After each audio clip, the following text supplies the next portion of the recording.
Welcome to the Slop Farm. Enjoy the video. In this video, I will show how to make a circle photo in Canva. First, open Canva and start a new design, perhaps a social media post or a custom size. Once your blank canvas appears, look to the left-hand side of your screen. You'll find a menu there. Click on Elements, which is usually represented by a circle and a square icon.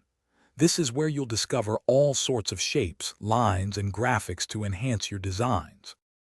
Now that you're in the Elements section, type Circle Frame into the search bar at the top. You'll see many different circle frame styles appear. Pick the one that best fits your vision.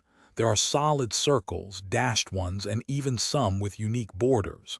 Once you've made your selection, simply click on it, and it will automatically appear on your design canvas, ready for your image. With your circle frame on the canvas, it's time to add your picture. Go to the Uploads tab on the left, then either upload a new photo from your device or choose one you've already uploaded. Once you have your photo, simply drag it over the circle frame. You'll see it snap perfectly into place.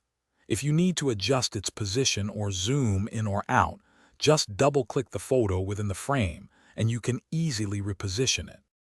After placing and adjusting your photo, you can resize the entire circle image by dragging any of its corner handles. Feel free to add a background color, text, or other graphics to complement your circle photo. When you're happy with your creation, click the Share button in the top right corner. Then, select Download and choose your preferred file type, like PNG for high quality or JPG for smaller file size. Thanks for watching. Consider subscribing if we helped you today.